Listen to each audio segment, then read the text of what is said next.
자, 오늘은 일가 에너지에서 중력에 의한 위치 에너지와 운동 에너지에 관해서 배워보도록 하겠습니다. 자, 중력에 의한 위치 에너지는 말 그대로 위치, 높은 곳에 위치했을 때 가질 수 있는 에너지입니다. 그래서 물체가 높은 곳으로 올라가 있을 때 이 물체가 가지고 있는 에너지를 위치 에너지다라고 이야기합니다. 그러면 이 물체의 질량에다가 그리고 질량은 선생님이 항상 우리가 무엇을 곱해줘야 된다라고 했냐 하면 앞전 시간에서도 질량에는 반드시 9.8을 곱해줘서 뉴턴, 즉 무게로 바꿔줘야 한다라고 했습니다. 그래서 9.8 곱하기 질량에다가 물체가 떠있는 높이를 곱하게 되면 위치 에너지를 구할 수 있습니다. 이 위치 에너지에 관련된 공식 반드시 암기하셔야 합니다.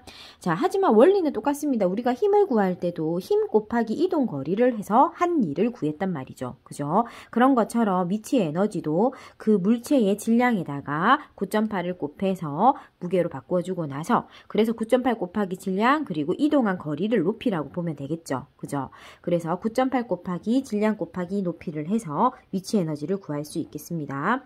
자, 그러면 위치가 높으면 높을수록 위치 에너지는 어떻게 될까요? 당연히 커지겠죠. 왜냐하면 물체가 높이 있어서 생긴 에너지니까 높이가 높아지면 높아질수록 위치 에너지는 커질 겁니다. 자, 그래서 우리 그래프 한번 보고 갈게요. 질량, 무거울 때는 어떻게 되느냐? 높이가 일정하다라고 봤을 때 중력에 의한 위치 에너지는 물체의 질량이 어떻게 된다? 비례한다라고 했습니다. 그래서 질량이 무거울수록 위치 에너지는 커진다라고 보시면 됩니다. 자, 그리고 지금 높이가 어떻게 될수록 당연히 높아질수록 위치 에너지도 어떻다? 커진다라고 보시면 됩니다. 이건 어렵지 않다, 그죠?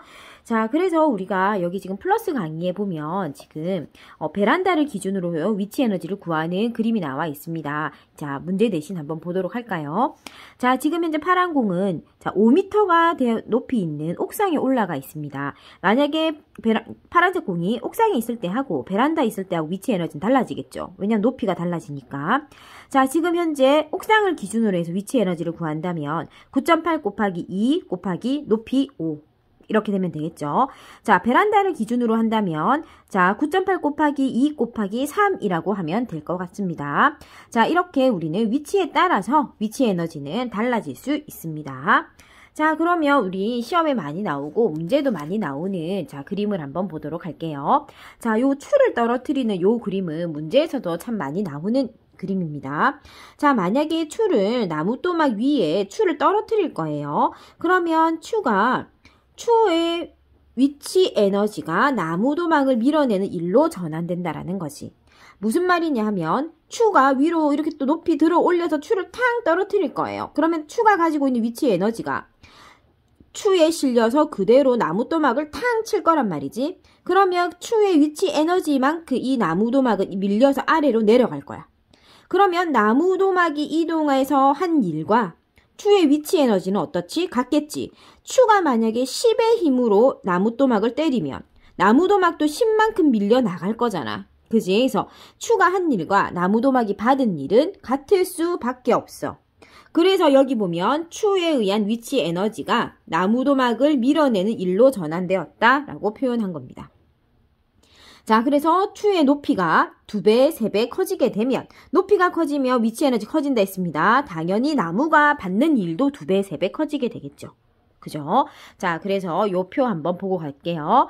자, 그래서 지금 물체가 가지고 있는 위치 에너지와 그 다음에 물체를 기준면에서 높이 h까지 들어 올리는데 한 일의 양과 또 물체가 지금 기준면까지 낙하하면서 할 수 있는 일의 양은 지금 다 어떤 거다? 같은 말인 거다. 같은 일이다. 무슨 말이냐 하면 지금 여기 위에서 이 높이에서 가지고 있는 추의 위치 에너지하고 그 다음에 만약에 이 친구를 우리가 지금 현재 땅에서부터 들어 올린다고 해볼게요. 2m까지. 그러면 들어 올렸을 때 한 일과 그 다음에 얘를 탕 떨어뜨려서 얘가 떨어지면서 한 일은 어떻다? 같다. 왜? 똑같은 추를 똑같은 미터만큼 들어 올렸다가 그 다음 떨어뜨리는 것이기 때문에 들어 올릴 때 한 일과 떨어지면서 이 물체가 한 일과 자, 이런 것들은 다 같다라는 거죠. 자, 그 다음에 이제 운동 에너지 한번 보도록 할게요. 자, 그럼 운동 에너지라는 건 뭐냐면 물체가 운동을 하면서 가지는 에너지예요. 아까 위치 에너지는 높은 위치에 올라 있으면서 가지는 거였잖아. 근데 운동 에너지는 얘가 운동을 하면서 가지는 에너지야. 자, 운동 에너지 공식 보세요. 아주 중요한 거 나와요. 질량에다가 2분의 1을 하고요. 그리고 속력의 제곱입니다. 자, 운동 에너지는 지금 여기에서 속력의 제곱이라는 거 진짜 반드시 기억하셔야 됩니다. 이 친구를 객관식에서도 많이들 물어보고 또는 이걸 가지고도 꼭 뭐 공식으로 계산하는 문제가 아니라 이렇게 비율적으로 속력이 꼭 제곱에서 이루어진다라는 거 기억하셔야 될 겁니다. 자, 그러면 운동 에너지와 우리가 질량이나 속력의 관계를 본다면 운동 에너지 질량과의 관계는 당연히 자, 속력이 만약에 일정하다면 질량이 비례할 겁니다. 무거울수록 운동 에너지는 커질 겁니다. 자, 그 다음에 속력은 제곱에 비례합니다. 제곱에 비례한다는 거 반드시 기억하셔야 한다라고 했습니다. 자, 그러면 수레 그림 한번 볼게요. 수레도 이거 시험에 굉장히 많이 나오죠? 그죠? 자, 지금 보면은 자, 운동하는 수레가 달려와서 나무도막과 부딪힐 거예요. 그러면 나무도막이 받은 일과 운동한 수레의 한 일은 어떻다? 같을 거예요. 그죠? 자, 수레가 나무도막과 충돌하면서 수레의 운동에너지가 나무도막을 밀어내는 일로 전환되었다 했어요. 그러니까 수레의 운동에너지가 나무도막이 한 일은 어떻다? 서로 같다라고 봐야 되는 거죠. 자, 만약에 수레의 질량이 2배, 3배로 커진다면 더 무거운 아이가 달려와서 나무도막을 탕 하고 미는 거니까 나무도막도 2배, 3배 더 밀려날 거예요.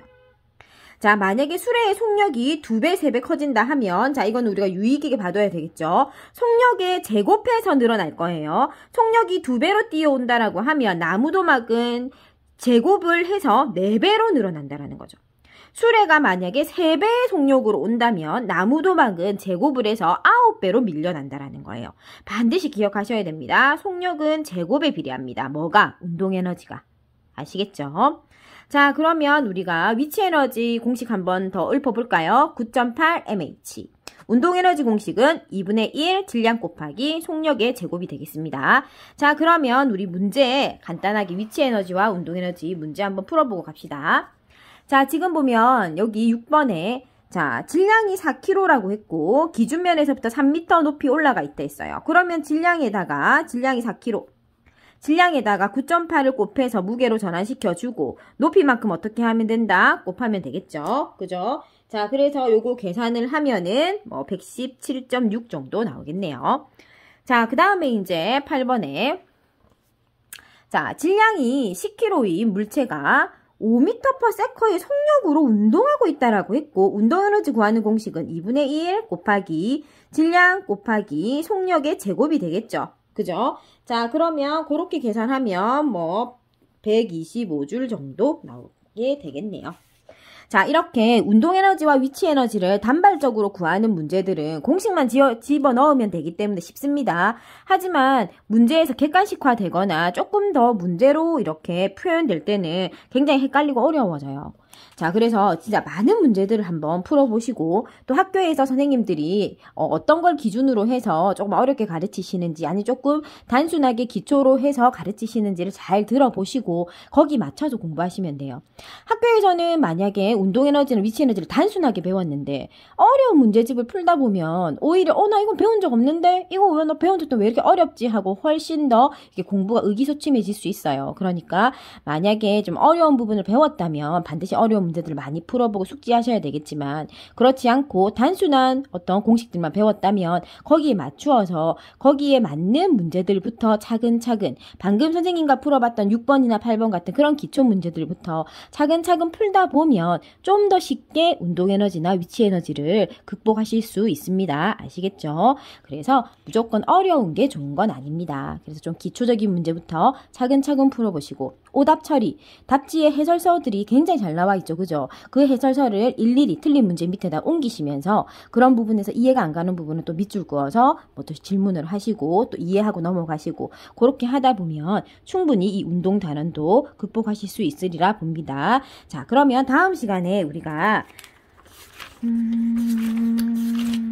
이 단원이 끝나네요. 자, 다음 시간에 일단은 또 다른 단원으로 한번 만나도록 하겠습니다. 아니면 다음 시간에는 운동에너지나 위치에너지의 문제들을 조금 더 또 풀어볼 수 있도록 그렇게 할게요. 자, 그러면 다음 영상에서 보겠습니다.